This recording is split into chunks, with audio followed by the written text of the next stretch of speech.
بسم الله الرحمن الرحيم. الحمد لله رب العالمين، والعاقبة المحمودة للمتقين، ولا عدوان إلا على الظالمين. السلام عليكم ورحمة الله وبركاته. دعوتوتا كينيا بكما جرتنتي نجين ربي سنرت هاجراتو بقى ربين عمري كيسان قساتي sa'a kanaan isin eege faaruun ka rabbiiti. Mee nama isin biraa halkanii nama isin biraa guyyaa maraa dhaamsa gabaabaa fi wantoota muraasa tokko ka waliin laalluta. Rasuulli keenya alayhi salaatu wassalaam inna alladhii anzala addaa anzala shifaa, rabbiin dhibdee buuse qoricha wajjuma buusa jedhan. Gaafa dhibdeen buute qorichi wajjumaan bu'a. Ka beekun beeka, ka wallaaluu wallaala. Dhukkubni qoricha hin qabne hin jiru. Yaalli hundi qoricha mataa isaa qaba. Kanaaf Rasuulli keenya alayhi salaatu wassalaam dhibdee buu wajji qorichi akka jiru nuu hakeekan nuu iman jechuudha.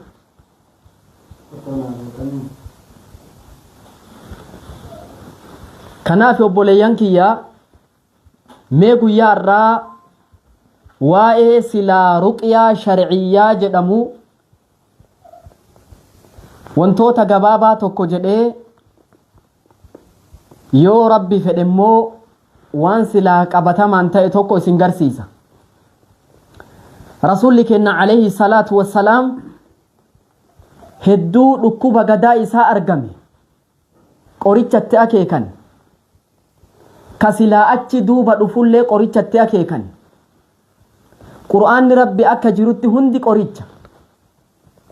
Yaalli bareedan kawaa hunda akeekiif tolu rabbiin keenya subhaanahu wa ta'aalaa qur'aana isaa keessatti nu akeeka waa hunda. Kanaaf dura dursee ganda duniyaa kana keessatti rabbiin waa lama xunda'eessee walqixa waa lama ardii tanarratti uume. Dhiira yoo jennu durba biratti uume. Dhabaa fi argata walitti uume, guyyaa halkan walitti uume. Waa hunda qindii godhee walitti uume rabbiin keenya subhaanahu wa ta'ala. Akkuma san dhukkubaa fi qorichallee wal bira uume rabbi. Ganda duniyaa kana ganda argataa fi dhaba, dhukkubaa fi fayyaa, jireenya akkasii kanarratti uumame ganda duniyaa kan namni gaafa dhibdeen tokkotti argamte, dhukkubni tokko isatti argame, dhukkuba saniif rabbiin keenya subhaanahu wa ta'aalaa sababa akka nuti fudhannu nuu godhe malee ka nama fayyisu qoricha sanii miti. Rabbitu nama fayyisa, garuu sababa qoricha san fudhatuu nuu godhe. Musabbib al-asbaab, rabbii waa hundaaf sababa godhan, waa hundaaf sababa akka nuti goonu nuu godhe. Duroomsuun harka rabbii jira, garuu carraaqqata sababa nuu godhe. Daara baasuu rabbi harka isaa jira, garuu uffatuu sababa nuu godhe. Quubsuu harka rabbii jira, garuu nyaachuu sababa nuu godhe. Akkuma san fayyisuulleen harka rabbii jira, garuu akka nuti qoricha fudhannu sababa nuu godhe jechuudha.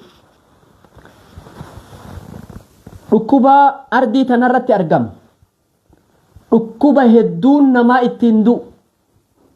Rasuulli keenya alayhi salaatu wassalaam akkana jedhan: aktharu man yamuutu min ummatii ba'da qadaa'i illaahi wa qadari bil'ayn. Irra hedduun ummata kiyyaa erga qadaa fi qadara rabbiitii wanni inni ittiin dachii tanarraa duguugamu, wanni inni ittiin du'u, wanni inni itti dachii tanarraa baduun ija tana jedhan ija budaati al'aynu haqqun ijjitun dhuguma jirti jedhan osoo wanni silaa qadaa fi qadara firrisee namatti dhufu taate ija tana jedha rasuulli keenya alayhi salaatu wassalaam ija budaati gadaa nabii kennaa tokkoo sahaabaa osoo inni shaawara dhiqataa jiru tokko irra ol tare ani qaama akkana bareedu takkaan argine jedhe qaama akkana bareedu takkaa inuun argine aguma xiqqaa jecha inni darbate san namni kun kufee lafatti kufee dhaye addirki yaa rasuulallah ebeluu san dhaqqabi jedhanii rasuula rabbiitiin mee tokkoon keessan maal irratti wal ajjeesa jedha rasuulli keenya alayhi salaatu wassalaam booda eenyutti bir'attan nama akkana godhe jennaan ebeluu jedhan dhiqadhuufi jedhani akkasitti namni suniin fayyee rasuulli keenya alayhi salaatu wassalaam ija budaatillee qorichatti nu akeekan addamul faasida akkuma san dhiiga badaa qaama namaa kana keessa jiru dhiiga qaama ilma namaa kana keessa jiru akka nuti kooban akka qaama kana keessaa kooban baasnu nu ajajan rasuulli keenya alayhi salaatu wassalaam umrii jiraatan keessatti yaala dhiiga baasuu yaala koobachuu kanallee nutti himanii turan alayhi salaatu wassalaam akkuma san tuqaa jinni namni yeroo hedduu yoo silaa ilma namaa kana jinniin tuttu maalitti yaadaa yeroo hedduu maalitti ilaala yoo ka jettan taate yaala kana osoo qur'aanan dura yaalle gara mana yaalaa marfetti takkii wantoota garagaratti fiiguu isa dirqamsiisa san booda yoo sanirraa dhabe gara qur'aanatti as deebi'a garuu wanni nu galuu qabu tokko akkuma ilmi namaa wal hassadu akkuma ilmi namaa wal waanyu jinniin illee ilma namaa waanyiti jedhan jinniin ilma namaa ni waanyiti yaala silaa jinniin tuqaa ilma namaa kana tuyxe rasuulli keenya alayhi salaatu wassalaam akkaataa nuti itti yaala kana geggeeffannu lafa nuu kaa'an turan alayhi salaatu wassalaam ilmi namaa kun jireenya jiraatu kana keessatti wantoota marfame hedduutu jira wantoota isa marse kan nuti silaa ijaan hin garre kayoo ijaan silaa rabbi nutti mul'ise dheessinee biraa baqatuu dandeenyu ka akkasii rabbi nu bira kaa'e garuu nurraa dhoysuun ni'ima rabbiiti ilmi namaa kun hundi shayxaana qaba ilmi namaa kun hundi jinnii qaba akkamitti nuti jireenya jiraannu kana hunda keessa shayxaana wajji akka deemaa jirru beeka saleentirra godhi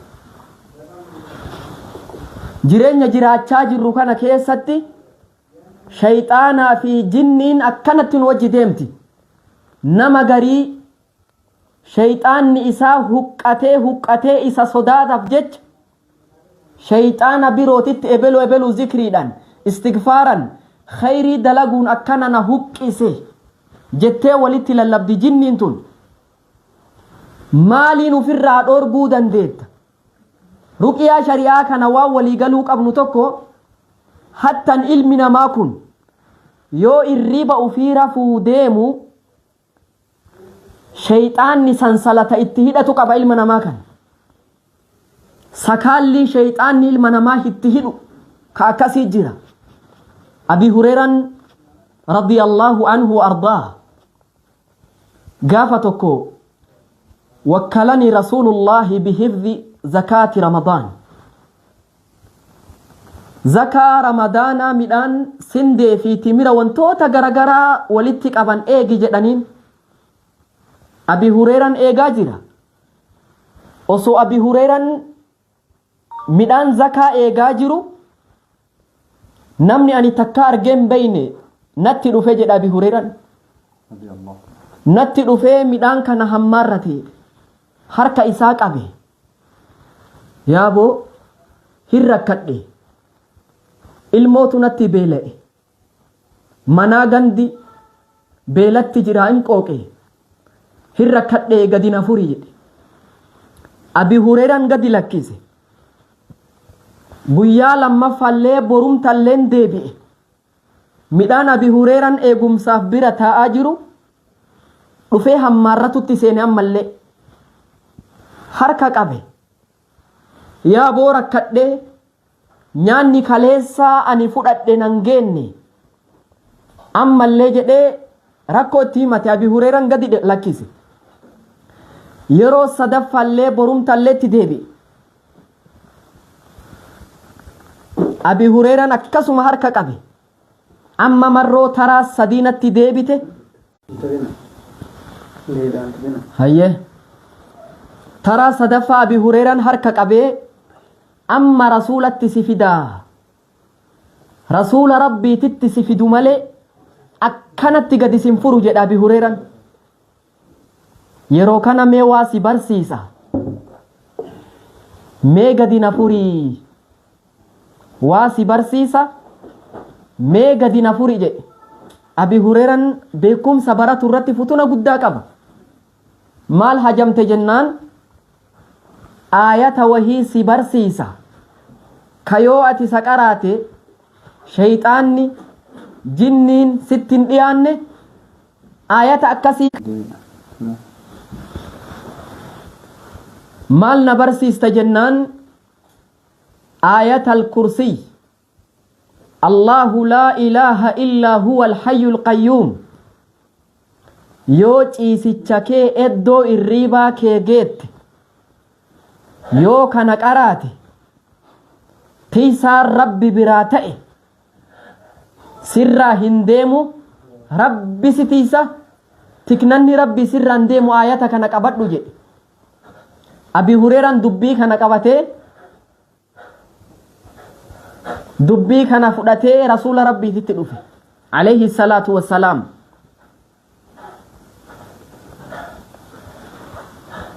Yeroo kana rasuulli rabbi alayhi salaatu wassalaam waan jedhe nama guyyaa sadi akkanatti si dubbise kana ni beeytaa jedhaniin hin beeku jedhe.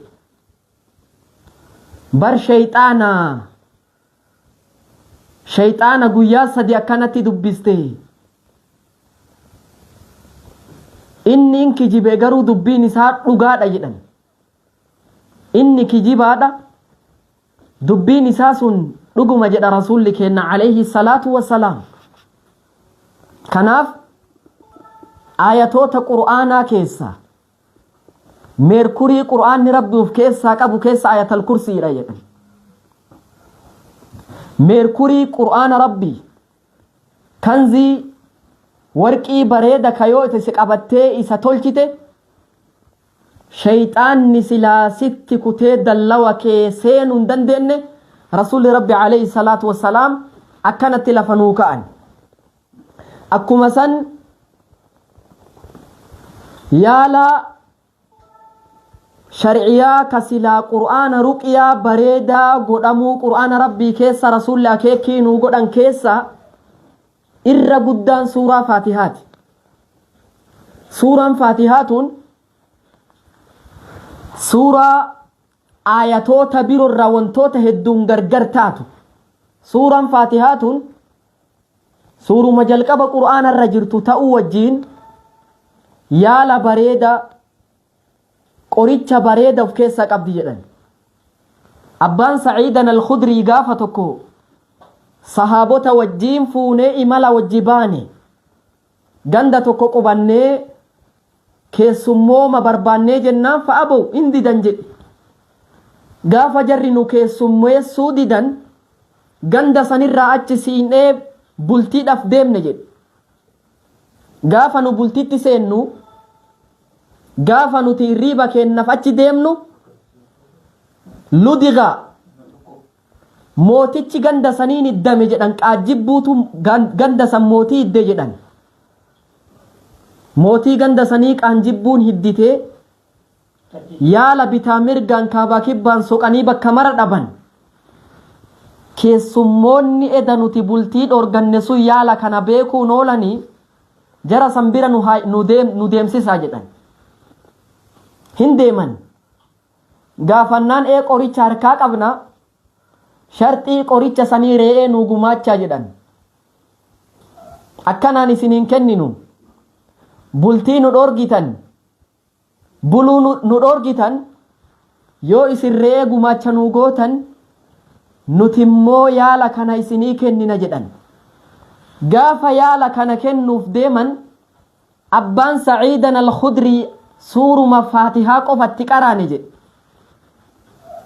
suuraa faatihaa qofa itti qaraanee jedhe namtichi sun akka waan takkaa hin iddaminitti deebi'e jedhan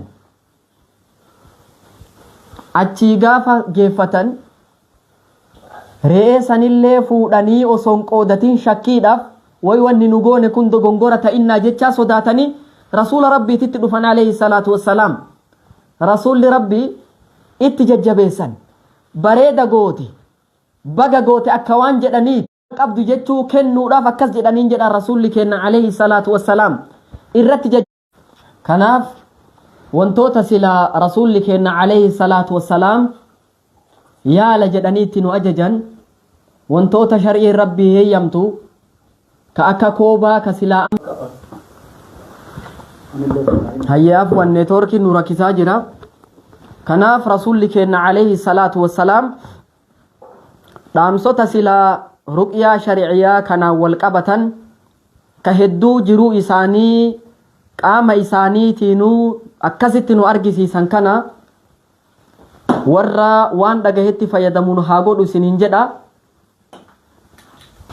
hayyee baarakallahu fiikum nu hundaa'uu rabbi barakaa nu haa godhu khayrii rabbi nu waffaqu ammaa fi yaala silaa rasuulli kenna alayhi salaatu wassalaam itti nu ajajan koobaa silaa dhiiga faasida dhiiga badaa qaama namaa kana keessaa baasuu silaa rasuulli kenna alayhi salaatu wassalaam itti nu ajajan warra itti fayyadamu rabbi nu haa taasisu khayri rabbi nu haa waffaqu isiniin jedha